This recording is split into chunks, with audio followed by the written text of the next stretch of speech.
Muy buenas, queridos compañeros. Para mí es un placer tener la oportunidad de la palabra expositiva y que nos ha asignado como recientemente por las circunstancias que ya conocemos, hemos tenido que trasladar o extrapolar el sistema que teníamos de clase presencial a clases virtuales. Bueno, se nos ha asignado la responsabilidad de esta semana, que es tocar algunos contenidos, o mejor dicho, algunos materiales de lo instructivo que el profesor Wilfredo Rosario ya nos ha asignado. Y lo que nos ha tocado esta semana tratar, a ver si lo podemos hacer de manera breve, pero sí por lo menos de manera clarificada algunos de estos conceptos. Vamos a tratar ya, digamos, a la fase de la planificación. La semana pasada hablábamos de la microenseñanza, lo interesante que era la microenseñanza y el aspecto en el cual nosotros enfocábamos estos conceptos desde la compilación de Yolanda Campos, que era muy interesantísima, y también la compilación de, o mejor dicho, el artículo de Vicente Ortuño, que también trataba de manera muy minuciosa el concepto de la microenseñanza. Bueno, esta semana, disculpe, vamos a tratar ya el concepto de la planificación como tal, y ya no vamos a hablar de las macroenseñanzas y microenseñanzas, sino más bien de las planificaciones. Y si bien es cierto, hay una serie de materiales que el profesor nos ha dejado para esta semana, yo quiero enfocarme en dos documentos que ya están, eh, claro, asignados allí en el instructivo. Y uno de ellos es la planificación tradicional del currículo dominicano y otra es la planificación por competencia. Como vemos aquí en sus pantallas, la cartulina, algunos de los esquemas o del esquema de contenidos que vamos a tratar en esta breve momento que vamos a tener con relación a este tema interesante. Bueno, ya que estamos hablando de planificación, todos sabemos, o por lo menos tenemos una idea, de cuando se habla de planificar, se está hablando de poner en orden o en contexto algún esquema con fundamento para organizar cualquier tipo de clase. Usted no puede, por poner un ejemplo, contar con ir a un aula o tener la responsabilidad de docente en un aula cualquiera, no importa el nivel de los niños, aunque el enfoque de nosotros es la lengua española, ya que es la carrera que estudiamos, pero usted no puede llegar a ningún aula a impartir enseñanza si no tiene de manera respetuosa y claramente a usted como docente y también a la audiencia, usted debe tener necesariamente una planificación. Si no la tiene escrita, por lo menos mental, claro, si la cosa es improvisada, pero en el caso de nosotros que ya obramos de manera científica y que se supone que debemos ya tener criterios definidos de organización y de asimilación de los contenidos, nosotros tenemos que, necesariamente cuando tenemos la responsabilidad o sabemos que ya tenemos que impartir algún tipo de docencia en cualquier tipo de aula, tenemos que tener necesariamente este esquema de la planificación, porque esta planificación es lo que nos va a ayudar a poner en contexto qué es lo que vamos a hablar allí, qué es lo que vamos a tratar allí, cuáles conceptos, cuáles contenidos, qué objetivos quiero perseguir allí y a raíz de estos objetivos, qué estrategias voy a implementar para que todo el alumnado también tenga esa oportunidad de recibir por entero el crédito, todo lo que yo quiero que ellos aprendan o ellos se lleven en esa jornada de clase, no importa el tema que toque. En el caso de nosotros, que como bien dije, tratamos la lengua española ya como objeto de estudio y como objeto de investigación. Si vamos a un día a llegar a un aula y tenemos que explicar sobre el sintagma nominal o el sintagma verbal o sobre las conjugaciones, las proposiciones, tenemos que tener objetivos generales y específicos. Esos objetivos específicos los vamos a dilucidar o a diseminar a través de estrategias. Esas estrategias van a tratar de consolidar y más que consolidar, poner en contexto todo ese conocimiento previo y ese conocimiento nuevo que vamos a crear en cada uno de los muchachos que necesitan de estas clases. Y por eso la responsabilidad de la planificación es un poco tediosa a veces, porque cuando se habla de planificación, se habla de organización, y cuando se habla de organización, suele ser un tema a veces un poco espinoso y escabroso, porque a veces nos cuesta mucho ser organizado. Ni siquiera estamos hablando de una clase, por supuesto, porque esa perspectiva en la cual estamos enfocando este concepto, pero incluso hasta en aspectos elementales o importantes de la vida, a veces nos cuesta mucho tener una, un hábito de planificación. Y si bien es cierto, tratamos la planificación como un documento, como un documento formal, como un instrumento formal, como una herramienta, una estrategia de metodología para cimentar la metodología en el proceso educativo, también es cierto que la planificación debe ser un estilo de vida. O sea, si usted tiene un estilo de vida de planificar, usted necesariamente va a construir modelos o va a preocuparse por construir o buscar modelos de planificación para que el proceso estratégico didáctico sea eficaz en el aula o en la jornada de clase, que es lo que se quiere. Por ejemplo, si enfocamos la planificación desde el aspecto tradicional dominicano, según el currículo, según un documento de los cuales el profesor nos ha asignado y ya nos ha dejado allí para que nosotros los estudiemos, los analicemos, los observemos. Uno de ellos es uno creado por el Instituto Nacional de Formación y Capacitación Magisterial, el INAFOCAN, el cual trata sobre la planificación docente curricular y interesantes conceptos tiene este documento y quiero tratar de manera breve, como ya he dicho, algunos de estos. Por ejemplo, como vemos en pantalla aquí, no sé si se puede ver muy claro en su pantalla, pero como vemos aquí, en la planificación o los componentes de una planificación curricular tiene que tener necesariamente estos 5 aspectos interesantes para que éstas sean cubiertas. Obviamente, para que haya una planificación de currículo que sea decente, tiene que haber necesariamente un propósito o propósitos definidos. Como ya he dicho, usted no puede pretender tener una jornada o tener alguna sesión de clase o alguna experiencia de enseñanza sin necesariamente no tener un propósito de lo que usted quiere, de lo que usted busca, de lo que usted persigue. En esos propósitos es que convengan los objetivos generales, los objetivos específicos, esas metas, esos indicadores que usted que les interesa, que se concreten, que se realicen, que se lleven, que se asimilen a cabo. Y esto es a partir de este propósito. Este propósito va a ser la brújula, va a ser el norte, lo que va a usted indicar qué es lo que usted quiere. Entonces, esta serie de expertos, lingüistas y educadores que formaron y documentaron este instrumento de estrategia educativa y pedagógica, sostienen que, en primer lugar, para que haya una planificación decente y eficaz, tiene que haber una serie de propósitos contenidos allí. Dice el documento que son una explicación de la aplicación que orienta el quehacer educativo, perdón, y es que expresan los aspectos deseables o que se quieren conseguir, por supuesto, como ya hemos señalado. En segundo lugar, luego de los propósitos, ya que usted tiene un propósito, ya que usted tiene un marco de deseos, de cosas que usted, de objetivos que usted necesita perseguir, necesariamente entonces tiene que tener una serie de contenidos. Esa serie de contenidos usted lo va a propiciar a través de un esquema personal, al cual usted va a plasmar en ese documento y que le va a servir de guía para usted de manera instructiva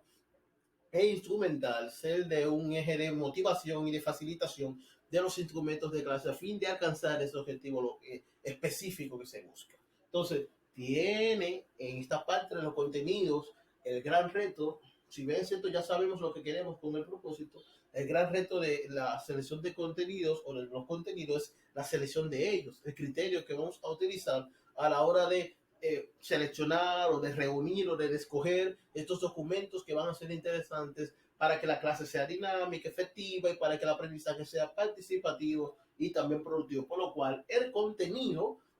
así como lo ven en orden, en el segundo lugar, pero tan importante como el primero, como el propósito, tiene que ser una estrategia y un ejercicio serio para que a partir de ese contenido usted ya sepa lo que va a llevar a cabo y de qué manera va a llevar a cabo estos contenidos o estos conocimientos que usted va a insertar o a tratar de facilitar a producir en un entorno estable y armónico con relación a la jornada pedagógica. En tercer lugar, luego que usted tiene propósitos definidos y tiene contenidos ya establecidos de lo que usted va a enseñar o impartir, necesita actividades. Esa serie de actividades es lo que va a lograr que usted ponga en contexto qué es lo que usted persigue en sus objetivos. El contenido por sí mismo no es suficiente. Esos contenidos hay que desmenuzarlos, hay que solidificarlos, hay que llevarlo de lo general a lo particular y esa particularidad se va a reflejar a través de el buen uso de las actividades. Ese buen uso de las actividades, donde allí entran las estrategias didácticas, donde allí entran las estrategias audiovisuales, los tantos recursos, que hay muchísimos, por no decir infinitos, porque no existe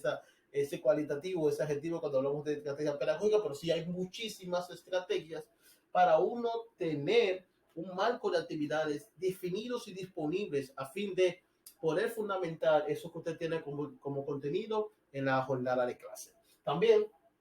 hay una serie de recursos interesantísimos que usted debe tener en cuenta. No vale el propósito, no vale el contenido, no vale las actividades, si no sabe qué recursos va a implementar. Entonces los recursos son interesantísimos y también fundamentales para que haya una planificación eficaz. También el proceso final, pero no menos importante, es el proceso de la evaluación, donde allí, a través de un indicador que usualmente se utiliza, que mayormente se usa es el indicador numérico, usted a través de un indicador numérico, de una cifra de 2 dígitos, o depende si es grado, es decir, es de índices, de grados, o si es índices porcentuales en base a céntimos, usted juzga 85, 88, 94, 98, 90, 75, pero esa numeración, que no necesariamente es un indicador de inteligencia, hay que estar teniendo claro, pero es un indicador, si se aplica de manera justa, porque todo esto que está aquí por sí solo no tiene eficiencia si usted no sabe cómo aplicarlo. O sea, si usted tiene un propósito equivocado, si tiene contenidos erróneos, si tienes actividades mal implementadas, si tienes recursos fuera de contexto, no y un proceso de evaluación muy injusto imparcial, o parcial, usted no está haciendo nada. El proceso de planificación, aunque lo tenga plasmado en un documento formal, no le va a servir de nada. Es bueno que sepa eso. Entonces, ese proceso de evaluación es interesantísimo que lo tenga presente a la hora de usted tenerlo, a la hora de usted ya tener y concluir cómo usted va indicando o va midiendo el progreso del estudiante con relación a estos temas. Bueno,